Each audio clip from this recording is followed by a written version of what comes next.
जब जन्म लेती है बेटी खुशियां साथ लाती है बेटी। ईश्वर की सौगात है बेटी, सुबह की पहली किरण है बेटी। तारों की ठंडी छाया है बेटी, आंगन की चिड़िया है बेटी।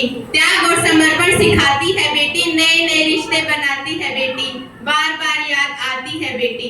बेटी की कीमत उनसे पूछिए जिनके पास नहीं है बेटी। Good morning all of you, myself Amisha from Vivekananda house. Today I am here to represent in a speech on कन्या भ्रूण हत्या। Thank you for giving me this opportunity and your valuable time।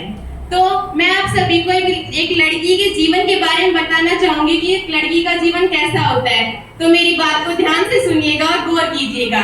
तो दिन सुहाना किस्मत ने बहारों से वादा किया था। बड़ी खुशी की बात थी जो आज घर में एक लड़की ने जन्म लिया था। पौधे में सूख रहे फूल खिलकर आंगन में सज रहे थे, पर इस बार से घर आने पर ढोल नगाड़े नहीं बज रहे थे। मुस्कुराहट तो थी चेहरे पर अंदर से खुशी कम हो गई थी। सबको पहले बच्चे की बहुत एक्साइटमेंट थी, पर लड़की पैदा हो गई थी।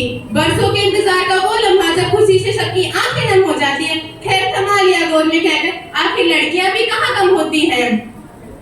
खैर थमा लिया गोद में कहकर, आखिर लड़कियां भी कहाँ कम होती हैं। लगा दिया माथे पर टीका सोचकर अगली बार लड़का हो जाएगा। दहेज तो जोड़ना पड़ेगा, वो भी धीरे धीरे हो जाएगा। पर इतनी सुंदर लड़की है, इसके माथे पर रोज काला टीका लगाना। पर बुआ ने गोद में लिया तो कह दिया इसे ज्यादा ना पढ़ाना। दादी ने भी कहा हाँ ज्यादा पढ़ लिख जाएगी तो सर पे नाचने लगेगी। लड़की है, ज्यादा पढ़ लिख गई तो अपने आप को लड़का मानने लगेगी। पर पापा ने कहा मैं मेरी बेटी को डॉक्टर बनाऊंगा, जब कुछ बन जाएगी तो ही शादी कराऊंगा। दुनिया भर के तानों से छुपा लिया माँ ने अपने आंचल में। छोटी सी अब 4 साल की हुई तो बुआ ने उसके जन्मदिन पे उसे क्रॉकरी सेट ला कर दिया। खुश हो गई जब बुआ उसके लिए प्लास्टिक के बर्तन लाई थी। पर प्लास्टिक के बर्तन ही क्यों, उसने तो रिमोट कंट्रोल वाली कार मंगवाई थी। तेरे भैया की म्यूजिक वाली गन उसके लिए लड़ना नहीं है क्या। और बुआ ने भी गुड़िया हाथ में देकर कह दिया अच्छा खिला इसे, तुझे आगे चलकर चूल्हा चौका ही तो करना है।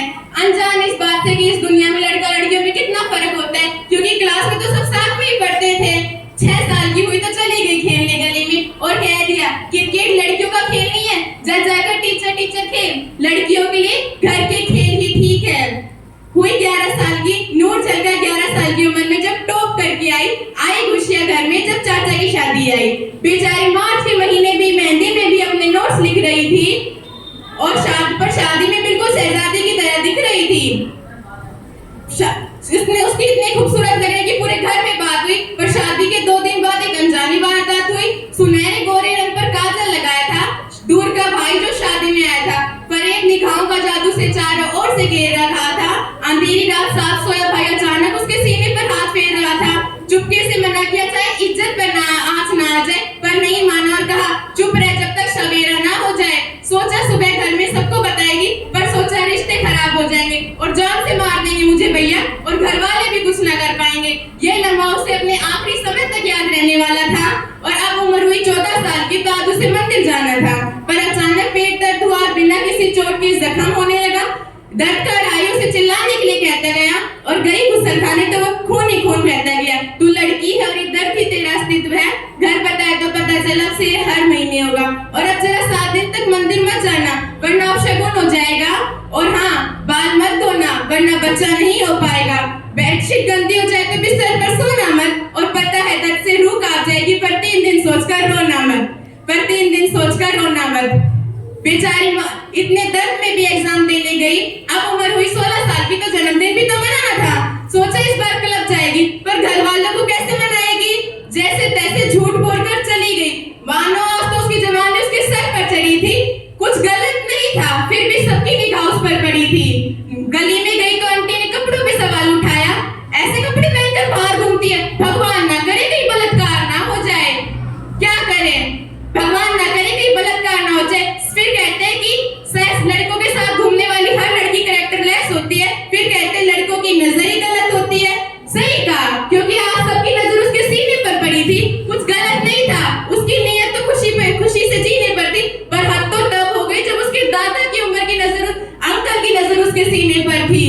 बेचारी अपनी ड्रेस पर भी चुन्नी ओढ़ कर गई थी।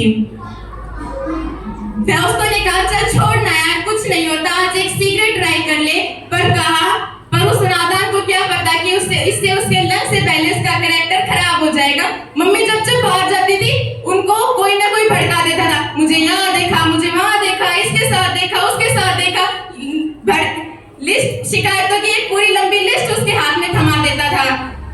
लड़की अपने घर वालों से ज्यादा तो अपने मोहल्ले वालों से डरती थी। बस एक यही काम था जो आंटी बिना तनख्वाह के एक्स्ट्रा करती थी।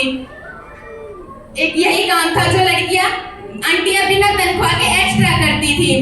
खैर छोड़ो, अब एक दिन तक तो मेडल जीत, पढ़ाई में अच्छी थी तो ढेरों मेडल जीत के लाया करती थी, पर उम्र से पहले ही थोड़ी जवान नजर आने लगती थी।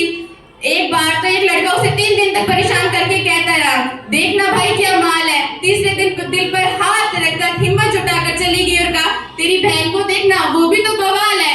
भैया की वजह से किसी को कुछ कहने में भी डर लगता था। मन तो करता था शक्ल देखते चप्पल उठाने का मन करता था, पर क्या करें, निगाहों से किया हुआ गुनाह मुनाफिस था ही नहीं, तो इसलिए खुद को लहजे में रखना पड़ता था। भैया की वजह से सब किसी को कुछ कहने में भी डर लगता था और मेरा शाम से पहले घर आना जरूरी था, पर उसे कोई कुछ नहीं कहता था। ऐसा क्यों? और उस लड़की को तो बार बार यही सिखाया जाता था कि तू लड़की है, तुझे बैठना कैसे है। और एक बार वो फीलिंग सोची कि हर गाली माँ बहन पर ही क्यों होती है, आखिर लड़कों का चीर हरण क्यों नहीं किया जाता। परेशानियां लड़कों से होती है और सहना हमें पड़ता है। घर में राम सिया राधा कृष्ण करने वाले सामाजिक गोपियों पर नजर डालते हैं और घर में देवी देवी कहकर पुकारने वाले इज्जत टाइम आने पर सबसे पहले इज्जत उछालते हैं, टाइम आने पर सबसे पहले इज्जत उछालते हैं। अब मैं तुम सभी लड़कियों से बस एक चीज कहना चाहूंगी, ना जाने जिंदगी की तुम्हारे किस मोड़ पर काम आ जाए,